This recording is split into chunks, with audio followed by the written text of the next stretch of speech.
Selamat pagi pemirsa. Pemecatan Hasyim Asyari menjadi peringatan penting bagi proses rekrutmen komisioner Komisi Pemilihan Umum maupun pimpinan lembaga lainnya. Peringatan itu adalah betapa proses rekrutmen para calon pimpinan lembaga selama ini ternyata terlalu longgar, bahkan terkesan serampangan. Pemirsa, inilah editorial Media Indonesia di seri ini Jumat 5 Juli 2024 dengan tema Rombak Rekrutmen Pimpinan Lembaga bersama saya Leonard Samosir. Dan Anda semua para pemirsa bisa juga ikut menyatakan pendapat Anda nanti dengan menelepon nomor telepon 021 583 99 100. Dan pemirsa, pagi ini telah hadir bersama saya anggota Dewan Redaksi Media Group Jaka Budi Santosa. Mas Jaka, selamat pagi. Selamat pagi. Ayo. Sehat-sehat Mas? Alhamdulillah sehat. Tidak dipecat ya.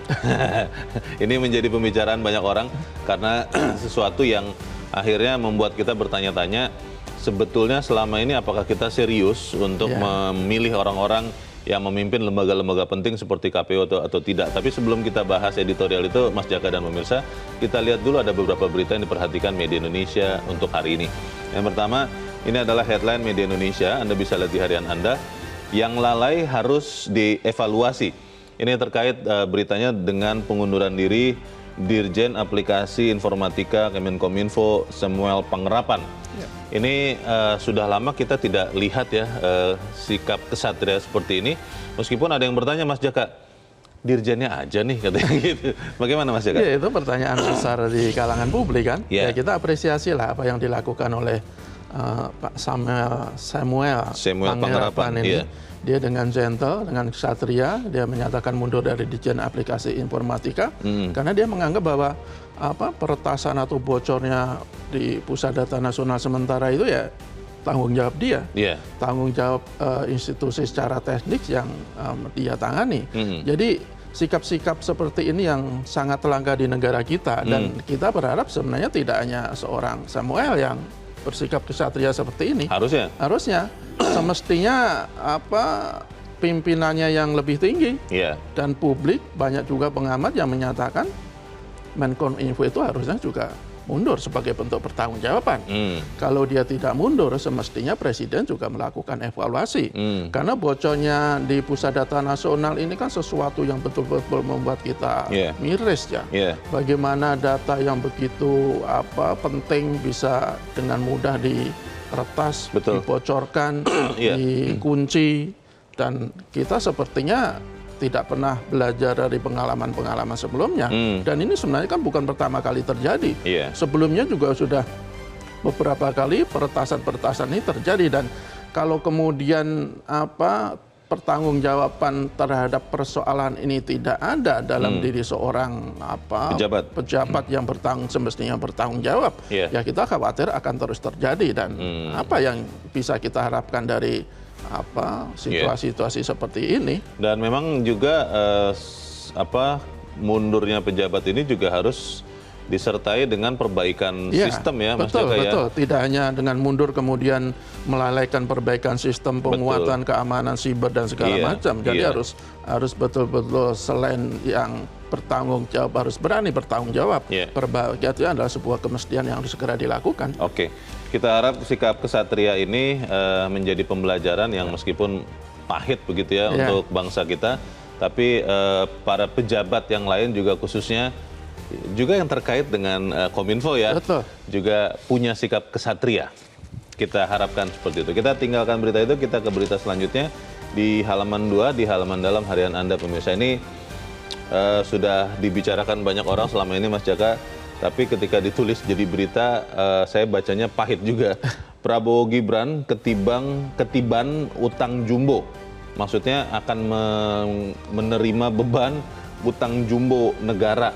Ini bagaimana Mas Jaka? Ya, ini kan dari hasil diskusi yang dilakukan oleh Indef ya.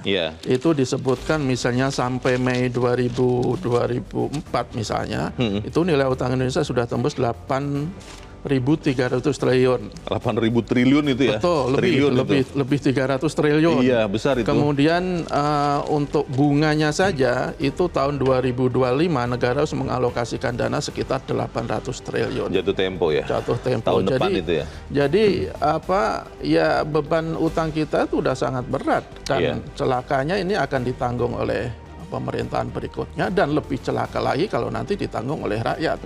Dan kita khawatir kalau nanti dengan beban yang begitu berat, ya salah satu caranya negara kan pinjam utang, jadi tutup lubang gali lubang, bikin utang baru seperti itu. Dan kalau dia tidak pinjam utang, ya mau nggak mau kan harus memberikan beban ini kepada rakyat dengan menaikkan pajak, dengan menaikkan atau membuat pungutan-pungutan yang lain itu diperbanyak, dan itu akan sangat memberatkan bagi rakyat secara keseluruhan. Dan kalau kita lihat dari pernyataan beberapa ahli di sini, itu misalnya dari pantauan di perbincangan warganet selama 15 hari di akun X misalnya, itu 72,5% pesimistis utang ini akan bisa diselesaikan oleh pemerintahan Prabowo Gibran. Mayoritas ya. Dan ini menurut saya kabar buruk, dan pemerintahan mendatang harus betul-betul bisa lebih cermat, lebih betul-betul menekankan skala prioritas. Kalau proyek-proyek yang kira-kira tidak terlalu mendesak, ya lebih baik ditunda dulu. Mendingan uangnya untuk membayar utang sehingga rakyat tidak lagi terbebani dengan pungutan dan pajak macam-macam. Ada yang mengatakan ya proyek-proyek yang tidak prioritas itu tetap dibangun, tapi dengan kecepatan 0% katanya. Betul. Ya kita lebih berpihak ke rakyat lah, tidak usah berpihak ke proyek-proyek mercusuar yang sebenarnya tidak terlalu mendesak untuk segera diselesaikan. Oke, kita harap pemerintahan baru benar-benar bijak untuk mengatur keuangan negara. Kita ke berita selanjutnya masih dari halaman 2. Ini terkait dengan naturalisasi, tapi bukan pemain sepak bola, ini dokter ini. Menteri Kesehatan bantah terkait Dekan Unair yang Dekan Unairnya Budi Santoso mengaku katanya diberhentikan karena menolak dokter naturalisasi. Bagaimana ini yang benar yang mana nih Mas Jaka? Saya bingung kalau pengakuan Budi Santoso itu alasan pemecatan dia dari Dekan FKU Unair itu kan karena dia menolak rencana untuk mendatangkan dokter asing. Iya, asing, kebijakan pemerintah. Tetapi kalau versinya Kemenkes, termasuk dari Menkes Pak Budi Gunadi, ya sama sekali tidak ikut campur soal Dekan, pencopotan Dekan itu. Jadi ya selama ini kan sebenarnya masih menjadi pro kontra ya wacana untuk mendatangkan dokter asing ke Indonesia, meskipun tidak sedikit juga yang mendukung, karena faktanya dokter asing itu mungkin lebih bagus, mungkin tidak terlalu komersial, tidak seperti yang dikeluhkan banyak orang dokter-dokter kita yang cenderung lebih komersial, apalagi rumah sakit. Tetapi kan wacana-wacana seperti ini juga harus dipertimbangkan secara matang. Kalau dokter asing didatangkan itu salah satunya kan juga untuk mengatasi masih minimnya dokter spesialis di negara kita. Produksi dokter kita ini rendah katanya. Iya, jadi tetapi kalau ada yang menolak, ada yang kontra, ya semestinya tidak diberikan sanksi-sanksi yang berlebihan. Kalau saya melihat di kasus Unair ini yang paling penting adalah rektornya. Apa yang dikatakan rektor ini kan karena kata Pak Budi Santosonya dia dipanggil, baru kemudian keluar SK, dipanggil dan dikatakan bahwa karena dia menolak itu lah kemudian dia dicopot dari dekan. Nah tinggal rektornya nih kita dengar, benar apa tidak? Yang benar siapa nih, begitu kan? Iya, tapi kalau di SK-nya kan tidak ditulis. Tapi kalau secara lisan menurut Pak Budi kalau disebut dulu. Betul, di secara lisan disebut dulu. Jadi ya memang harus dikilirkan, jadi malah tidak menjadi persoalan yang pro dan kontra terus terjadi. Betul. Dan ini kontraproduktif untuk baik pendidikan dokter maupun pelayanan bagi masyarakat ya. Ya, ini orang Indonesia kelihatannya memang suka meributkan hal-hal yang tidak terlalu substantif nih. Dan hal-hal yang substantif malah dilupakan ini Mas Jaka, karena di dalam editorial, kita beralih ke editorial, soal substantif itu yang menjadi pertanyaan juga pada saat kita merekrut pimpinan-pimpinan lembaga. Makanya editorial pagi ini memberi judul Rombak Rekrutmen Pimpinan Lembaga. Pertanyaan besarnya begini, Mas Jaka. Kalau sistemnya diubah, sistem rekrutmen, menjadi sempurna, katakanlah begitu. Tapi orang-orang yang melaksanakan sistem, tetap orang-orang yang punya kepentingan masing-masing, punya titipan-titipan, memang punya niat tidak baik, ya hasilnya kan akan tetap kotor juga begitu. Bagaimana, Mas? Ya, prinsip kita dalam editorial kita ini adalah ya sesuatu yang buruk dari hulu ya hampir pasti di hilirnya juga akan buruk. Tetapi kalau sesuatu yang bagus dari hulu ya bisa kita pastikan dan bisa kita harapkan di hilirnya juga baik. Dan itulah semestinya yang menjadi prinsip dalam merekrut atau dalam memilih para pejabat institusi negara, termasuk KPU, termasuk KPK, termasuk BPK, dan termasuk lembaga-lembaga negara lain. Persoalannya selama ini kan untuk perekrutan atau pemilihan pejabat-pejabat negara di hulunya sudah sering terjadi masalah. Ada proses tim pemilihan tim seleksi untuk memilih anggota KPU misalnya. Itu kan juga dikritik habis-habisan waktu itu. Karena komposisinya tidak sesuai dengan undang-undang, karena orang-orangnya dinilai syarat dengan konflik kepentingan, karena ketua tim seleksinya dinilai adalah orang yang betul-betul mewakili pemerintah, dikhawatirkan akan bias dengan apa yang harus dia lakukan, dia tidak independen, dan itu terjadi di tim seleksi yang lain, termasuk di KPK misalnya, yang terbukti mereka menghasilkan figur-figur yang ujung-ujungnya kan kita tahu semua. Di KPK ada Pak Firly yang ternyata menjadi tersangka, melakukan berbagai tindakan pelanggaran baik etik maupun pidana. Kemudian yang terakhir yang menyangkut Pak Hasyim Asyari, Ketua KPU. Jadi mesti ada perubahan, selain perubahan mindset juga ada kemauan dari hulunya. Hulunya itu kan presiden. Yang memilih dan mengangkat tim seleksi ini kan adalah presiden. Kepala pemerintahan. Ada kepala pemerintahan dan kepala negara.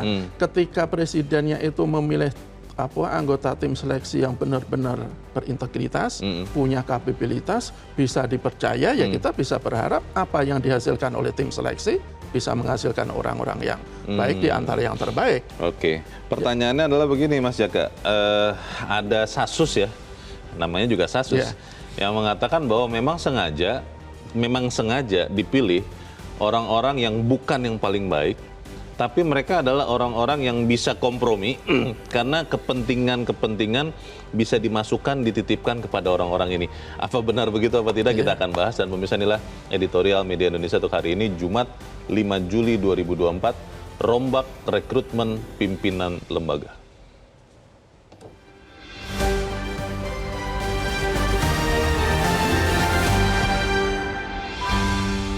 Rombak rekrutmen pimpinan lembaga.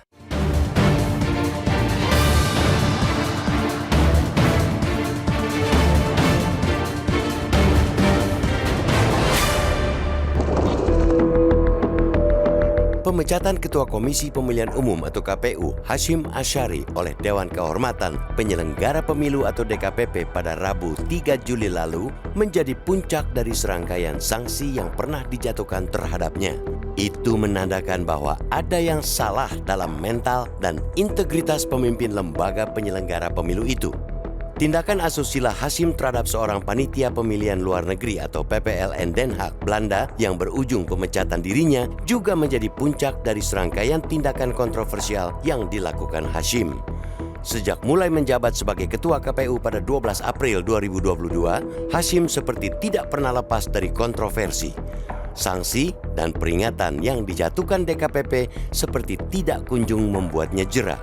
Pada media Mei 2024, dia dijatuhi sanksi peringatan oleh DKPP terkait dugaan kebocoran data pemilih pada Sistem Informasi Data Pemilih atau SIDALIH KPU RI pada 2023. Sebelumnya, dia juga dijatuhi sanksi lantaran terbukti melanggar etik soal hubungannya dengan Ketua Umum Partai Republik I, Miska Hasnaini Muin, atau yang dikenal sebagai wanita emas. Sanksi berikutnya dijatuhkan terkait dengan pencalonan mantan terpidana korupsi Irman Gusman sebagai calon sementara atau DCS DPD RI. Peringatan keras juga didapatnya akibat melanggar kode etik terkait dengan proses pendaftaran Capres-Cawapres setelah Mahkamah Konstitusi atau MK memutuskan perubahan syarat batas usia peserta Pilpres. Pemecatan terhadap Hasyim dari kursi Ketua KPU bisa dibilang terlambat. Dengan berbagai pelanggaran berat yang sudah dilakukannya, semestinya DKPP sudah memecat Hasyim jauh-jauh hari. Pelanggaran yang dilakukannya berpotensi menimbulkan ketidakpercayaan masyarakat terhadap KPU. Apalagi Bukan kali ini saja pimpinan KPU terbelit masalah. Sebelum ini, ada Komisioner KPU Wahyu Setiawan yang dipecat karena kasus suap demi memuluskan pergantian antar waktu Harun Masiku. Pemecatan Hasyim Asyari dan juga anggota KPU sebelumnya menjadi peringatan penting bagi proses rekrutmen komisioner KPU maupun pimpinan lembaga lainnya. Peringatan itu ialah betapa proses rekrutmen para calon pimpinan lembaga selama ini terlalu longgar, bahkan terkesan serampangan. Padahal proses seleksi di tingkat pansel ialah hulu untuk menyaring yang terbaik di antara yang terbaik, bukan sebaliknya. Proses seleksi calon pimpinan KPU maupun lembaga-lembaga lain mengikuti jurus memilih yang mendingan di antara yang buruk-buruk. Pemecatan Hasyim mesti jadi pintu bagi siapapun yang diberi amanat menjadi pansel untuk mengakhiri itu semua. Pansel harus menyeleksi lebih ketat rekam jejak calon komisioner KPU, bahkan juga calon pimpinan lembaga-lembaga strategis lainnya di negeri ini. Jika di hulu beres, setidaknya di hilir bakal beres. Jika yang dimasukkan di hulu sampah, di hilir akan menyengat bau busuk sampah pula. Kedepan, calon anggota dan pimpinan lembaga-lembaga strategis harus dipastikan benar-benar berintegritas, memiliki kapasitas, fokus pada jabatannya dan tahan terhadap godaan. Calon anggota dan pimpinan lembaga-lembaga strategis juga bukan merupakan titipan atau pesanan siapapun agar saat jadi mereka tidak perlu membayar hutang budi. Proses rekrutmen anggota dan pimpinan lembaga-lembaga strategis jangan lagi menjadi ajang titip-menitip atau legitimasi atas calon yang sudah disiapkan. Di lain pihak, peran serta masyarakat sangat dibutuhkan untuk mencegah orang-orang bermasalah dapat lolos seleksi pansel untuk mengisi lembaga-lembaga negara. Ingat, seleksi pimpinan lembaga-lembaga strategis negara mempertaruhkan nasib bangsa ini. Lakukan evaluasi menyeluruh proses rekrutmen capim dan komisioner lembaga-lembaga negara. Kalau tidak, distrust terhadap lembaga negara akan bermunculan dan merajalela.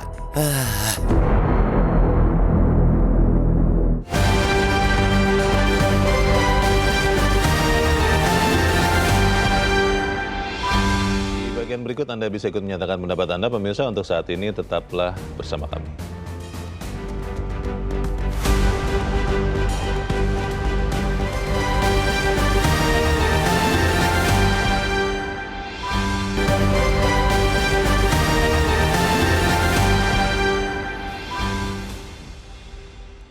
Terima kasih pemirsa, Anda masih bersama kami di Editorial Media Indonesia, dan sekarang kita akan bertanya dulu Mas Jaka sebelum kita lanjutkan diskusi.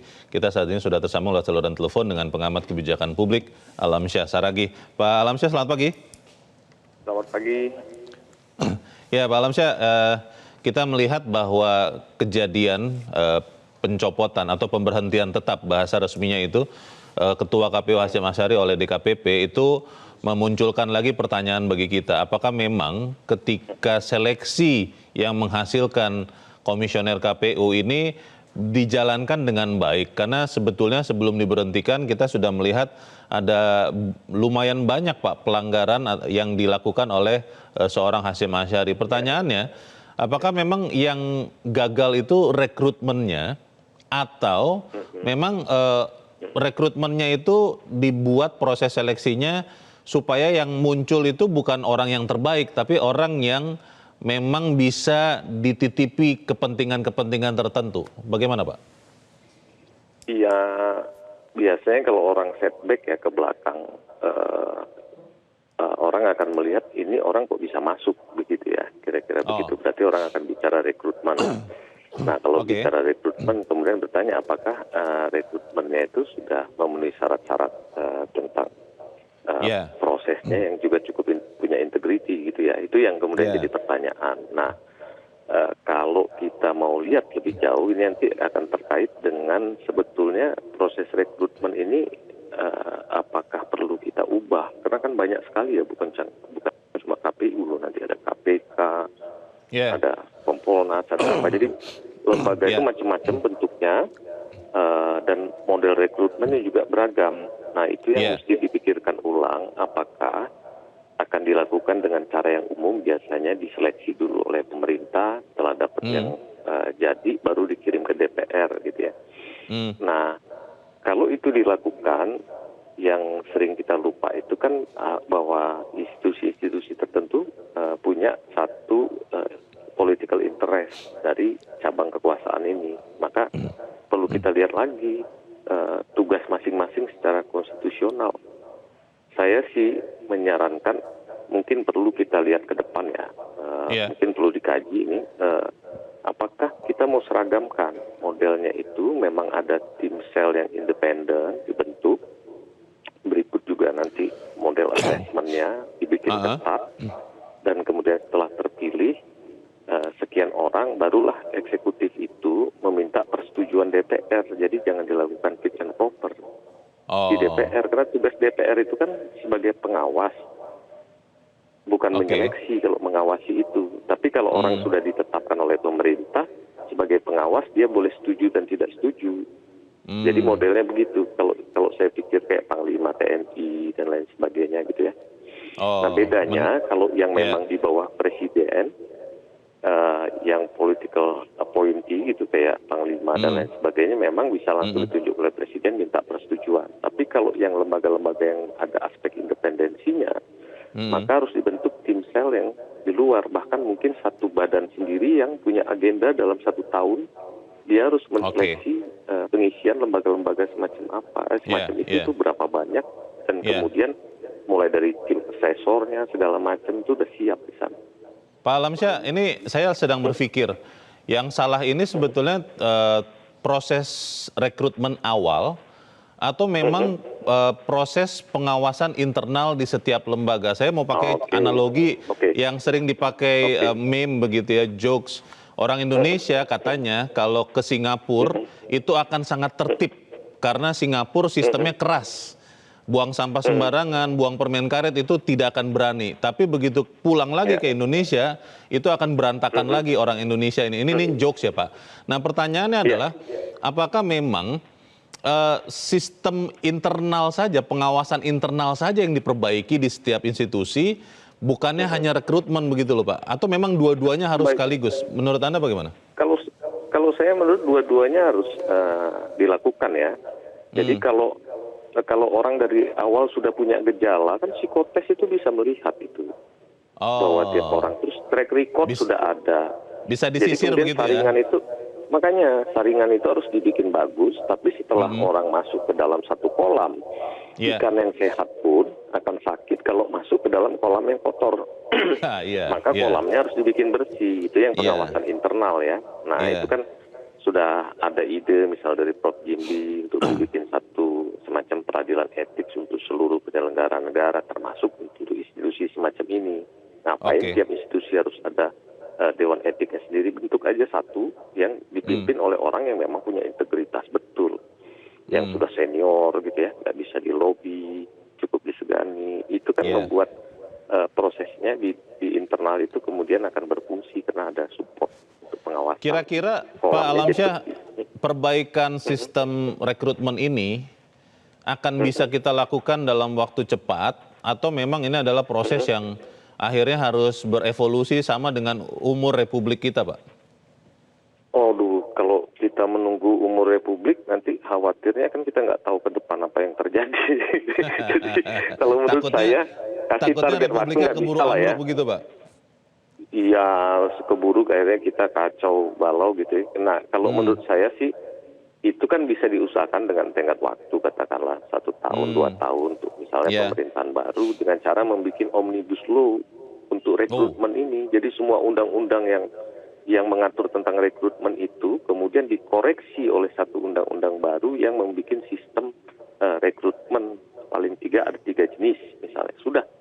Kemudian itu dilakukan. Jadi semua sama, ada institusinya, maka semua model rekrutmen yang ada diatur oleh undang-undang yang banyak itu terkoreksi dengan sendirinya. Itu baru namanya omnibus law. Tapi kan institusi-institusinya sifatnya beda-beda, Pak. Kalau kemudian lembaga seleksinya satu, apa ada orang yang bisa memahami kebutuhan masing-masing institusi yang berbeda ini, Pak?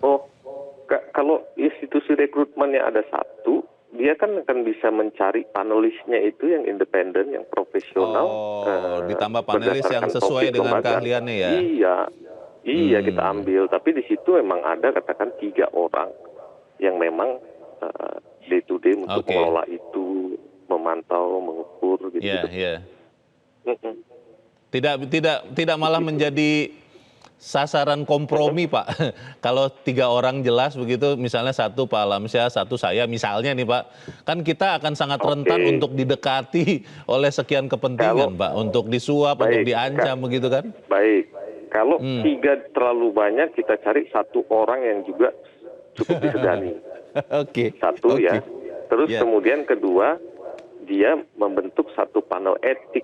Jadi orang-orang yang sudah direkrut ini kalau terjadi pelanggaran komitmen apa di sistemnya itu, pengadilan etiknya berjalan di situ. Jadi menurut saya jadi efisien.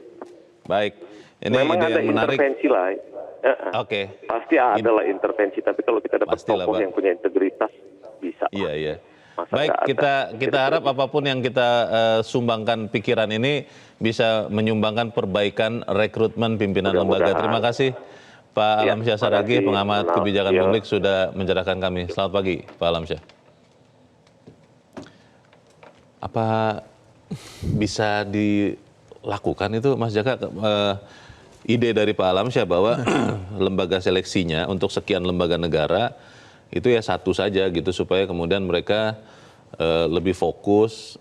Saya sih agak ragu tuh, bagaimana? Ya kalau saya sih sebenarnya kan kalau ide itu sih menarik, cuman nanti yang memilih, yang mengisi lembaga itu siapa? Yang memilih siapa? Kalau yang memilih presiden juga, ya itu sebenarnya tidak ada bedanya dengan pembentukan pansel atau timsel ini ya. Jadi menurut saya adalah kuncinya itu dari hulu dulu kita benahi.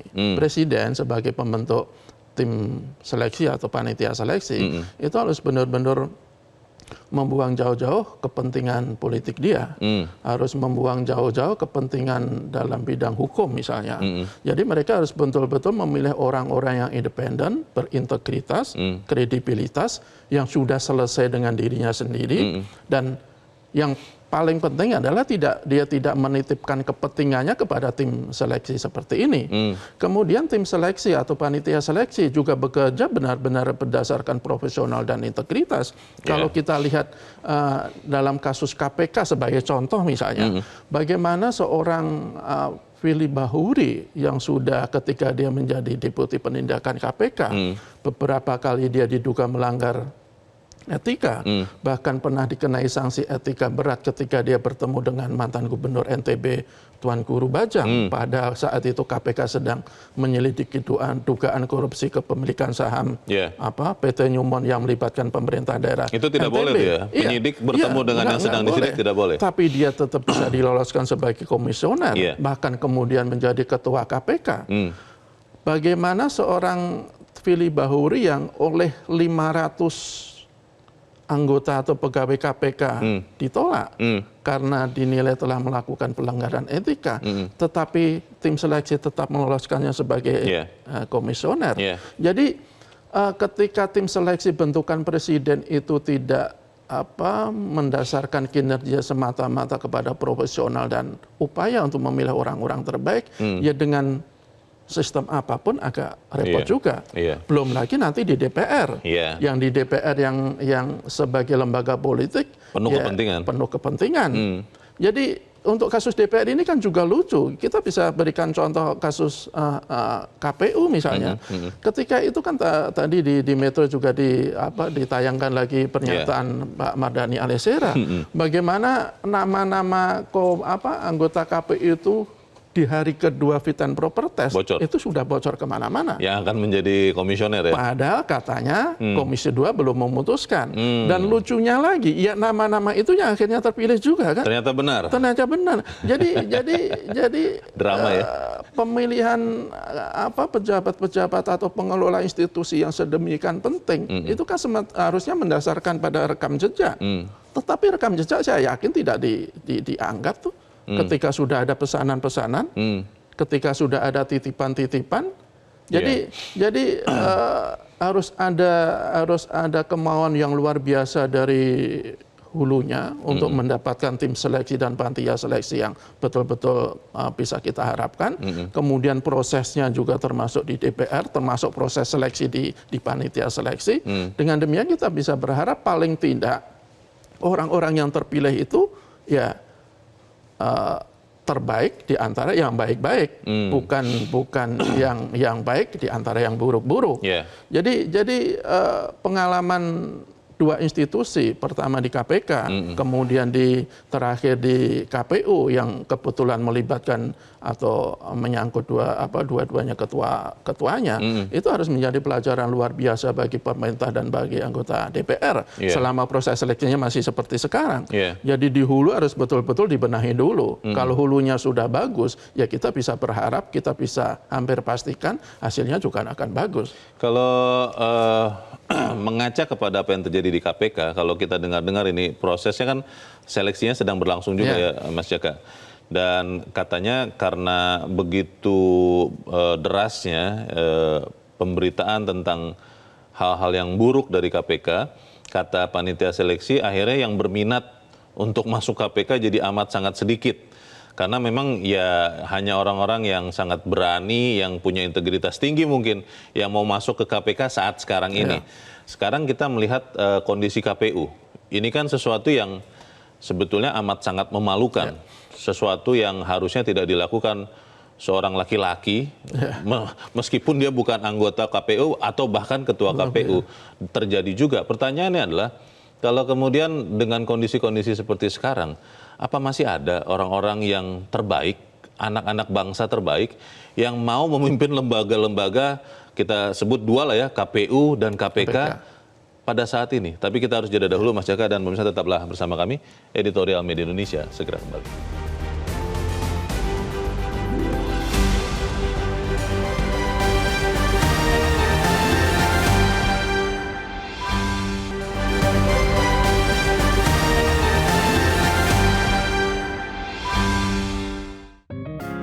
Media Indonesia mengajak Anda untuk mengakses fitur premium e-paper. Dengan sajian konten berbasis intelektual dan meneguhkan kebangsaan, Media Indonesia tampil dengan lebih dinamis melalui e-paper Media Indonesia yang dapat Anda akses kapan saja, di mana saja. Caranya mudah, download aplikasi Media Indonesia di Android atau ketik link e-paper.mediaindonesia.com atau bisa scan QR Code pada layar kaca Anda. Klik tab e-paper di bagian samping layar tablet Anda, daftarkan data diri, serta pilih paket berlangganan e-paper Media Indonesia sesuai dengan kebutuhan Anda. Nikmati juga bonus spesial tambahan 4 halaman rubrik fokus setiap hari. Semua bisa Anda dapatkan hanya di e-paper Media Indonesia. Untuk informasi lebih lanjut, hubungi customer service di nomor 0811 1201 2018 atau kunjungi media sosial @mediaindonesia. Media Indonesia, referensi bangsa. Terima kasih Anda masih bersama kami di Editorial Media Indonesia, dan kita akan mendengarkan Mas Jaka pendapat dari pemirsa Metro TV juga. Kita saat ini sudah terhubung dengan pemirsa Metro TV di Jambi, ada Pak Ramadan. Pak Ramadan, selamat pagi. Selamat pagi Pak Leo, Pak Jaka. Terima kasih. Silakan Pak Ramadan. Dapat berkomentar untuk melihat, mendengar, dan merasakan kesemerautan lembaga-lembaga negara ini. Semeraut ya. Sampai hari ini Pak Leo, Pak Jaka, yang mengawasi presiden itu, MPR belum pernah bicara soal itu. Pertanyaan besar juga bagi saya, kalau presiden berbuat sesuka hati untuk memilih lembaga-lembaga negara itu, MPR-nya di mana Pak Jaka? Nah, kami di bawah saja sudah resah dengan ini. Resah dan gelisah. Ketua KPU, Ketua KPK bermasalah. Sehingga kesemerautan itu maunya MPR bicara kesemerautan negara seperti ini. Kemudian yang kedua, bisa tidak menurut saya, pansel itu punya kewenangan penuh untuk menentukan lembaga-lembaga negara itu. Kalau KPK misalnya, 10 orang diajukan oleh pansel. Nah, pertanyaan besarnya itu, DPR mampukah? Punya ilmukah? untuk memilih 10 itu menjadi 5. Apakah ini runding-rundingan atau kemampuan? Kita pahami anggota DPR itu yang masuk ke Senayan itu belum tentu karena kepintarannya atau karena uangnya banyak.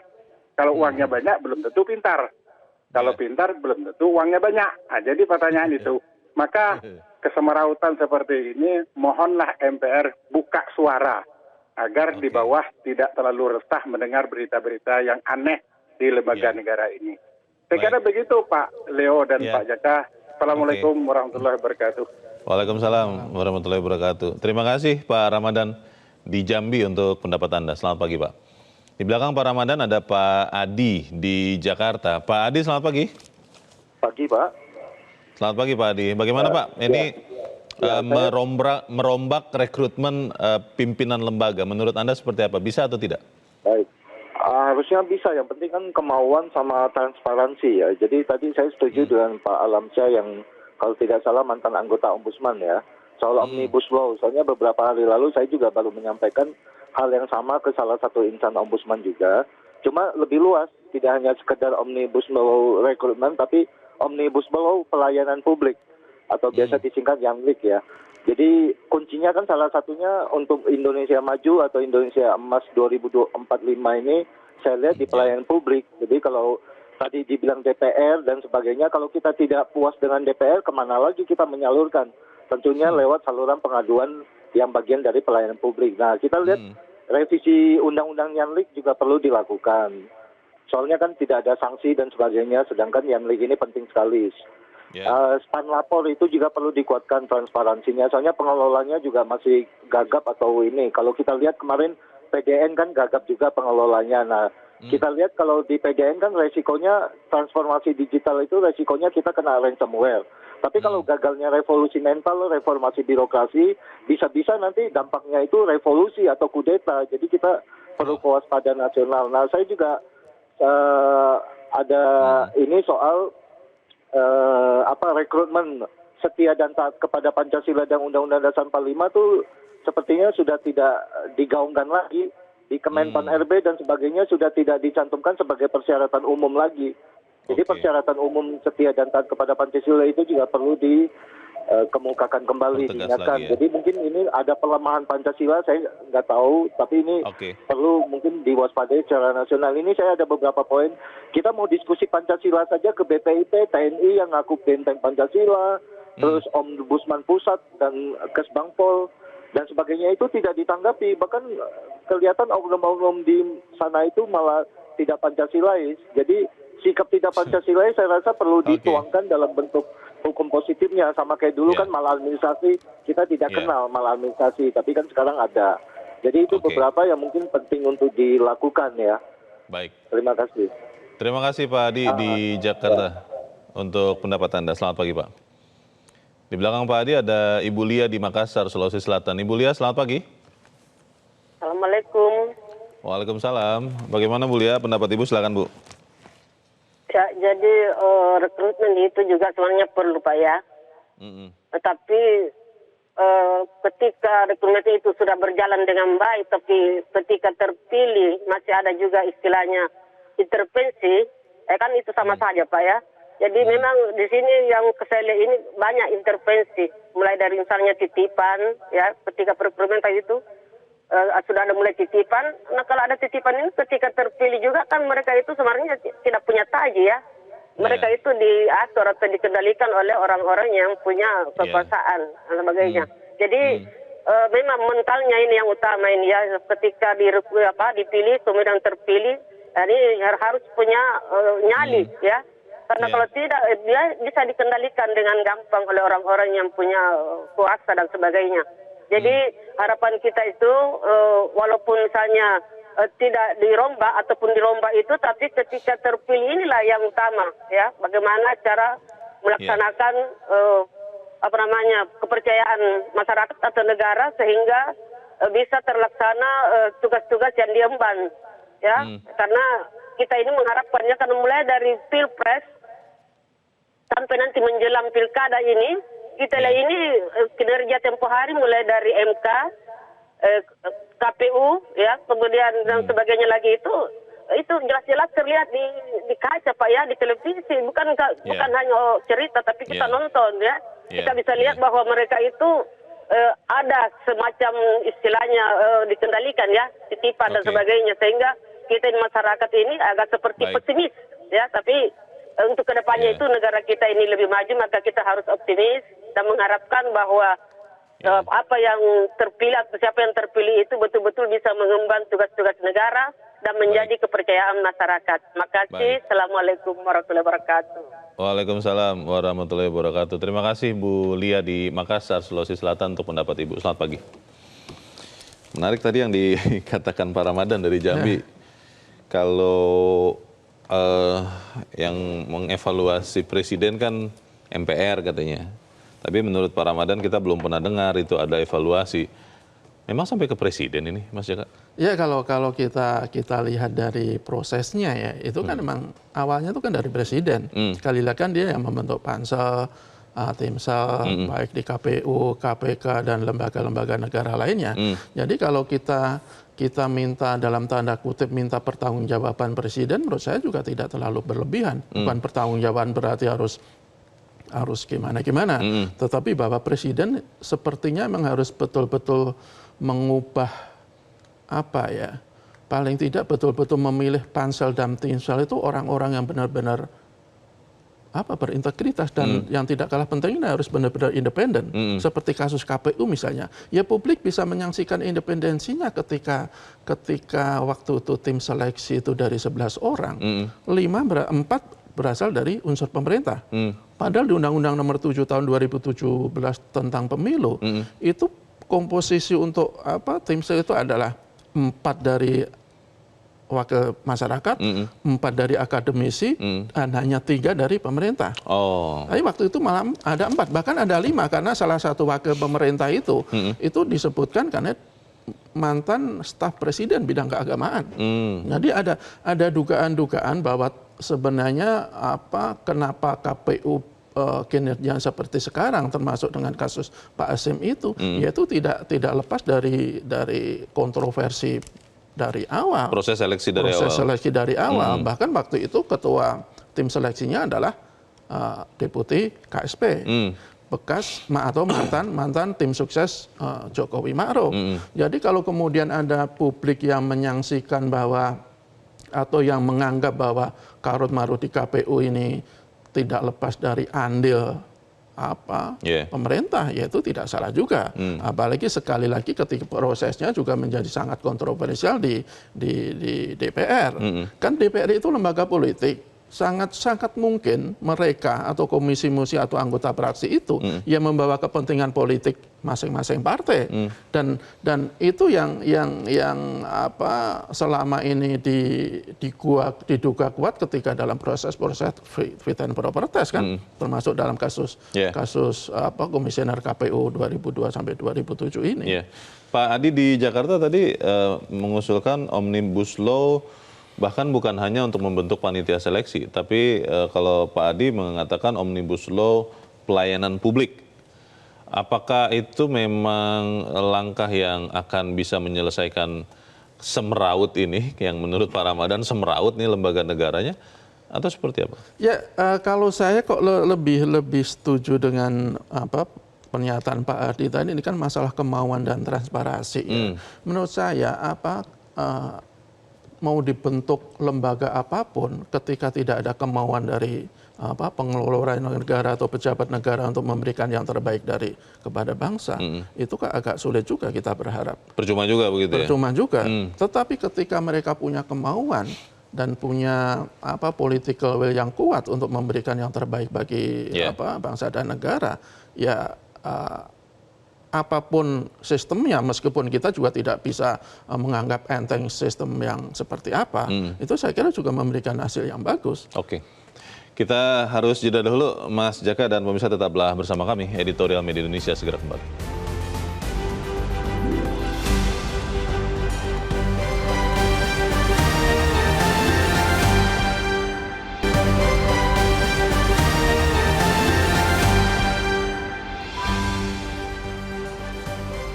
Terima Terima kasih Anda masih bersama kami, Mirsa, dan kita ada di bagian akhir dari diskusi kita pagi ini. Mas Jaka, di teori organisasi kita selalu melihat, juga termasuk di pabrik ya, ada gium garbage in, garbage out. Ya. Kalau sampah yang masuk, mau sebagus apapun pembersihannya, yang keluarnya sampah juga. Ya. Bagaimana kita memastikan bahwa tidak ada seperti itu di dalam rekrutmen pimpinan lembaga setelah kita belajar dari kejadian pahit pencopotan ketua KPU ini? Ya, kebetulan kan saat ini kan pansel KPK sedang bekerja ya. Dia akan merekrut calon-calon pimpinan KPK untuk periode 5 tahun mendatang. Jadi kita berharap semua nanti baik buruknya KPK itu kan tergantung di pansel. Ketika pansel itu memilih orang-orang yang terbaik, itu saya yakin dan rakyat juga optimistis KPK akan bisa kembali memulihkan citranya. Tetapi ketika pansel itu masih bekerja seperti pansel-pansel sebelumnya, mengabaikan masukan-masukan dari publik, mengabaikan rekam jejak calon-calon yang akan dipilih, ya kita akan sulit berharap untuk mendapatkan pejabat-pejabat yang berintegritas, yang berkredibilitas. Jadi tanggung jawab pansel itu sangat besar untuk mendapatkan orang-orang yang terbaik. Kalau umpamanya pansel KPK misalnya, nanti kalau dia bisa mendapatkan 10 orang terbaik, nanti kita dibawa ke DPR, siapapun yang akan terpilih, ya pasti orang-orang terbaik. Tetapi kalau yang dari 10 itu hanya sebagian yang terbaik sementara yang lain biasa saja, ya kita khawatir nanti DPR akan memilih yang biasa saja, asal dia sesuai dengan kepentingan politik mereka. Itu yang harus dipikirkan oleh pansel, termasuk pansel untuk lembaga-lembaga yang lain. Ketika dia memberikan yang terbaik untuk diseleksi atau di fit and proper test di DPR, ya yakinlah akhirnya yang terbaik juga yang akan didapatkan. Jadi kita sangat berhati kepada pansel-pansel ini untuk betul-betul bekerja secara independen, berintegritas, punya kredibilitas, punya kapabilitas, sehingga apa yang kita harapkan agar kejadian-kejadian serupa di KPK, di KPU tidak akan terulang. Dan mungkin tadi Bung Leo juga sempat singgung, pengawas internal juga tidak boleh bermain-main. Betul. Kita berandai-andai umpamanya DKPP itu lebih awal bersikap tegas, saya kira tidak akan seperti ini kasus di KPU. Baik, kita harap apa yang kita bicarakan juga menyumbangkan perbaikan rekrutmen pimpinan lembaga. Mas Jaka, terima kasih sudah hadir tempat ini. Selamat pagi, Mas. Pagi. Pemirsa, proses rekrutmen anggota dan pimpinan lembaga strategis jangan lagi menjadi ajang titip-menitip atau legitimasi atas calon yang sudah disiapkan. Di lain pihak, peran serta masyarakat Anda dan saya dibutuhkan untuk mencegah orang-orang bermasalah lolos seleksi pansel untuk mengisi lembaga-lembaga negara. Ingat, seleksi pimpinan ini mempertaruhkan nasib bangsa kita. Saya Leonard Samusi, terima kasih Anda sudah menyimak editorial Media Indonesia pagi ini. Terus jaga kesehatan Anda, terus jaga nurani Anda. Selamat pagi, sampai jumpa.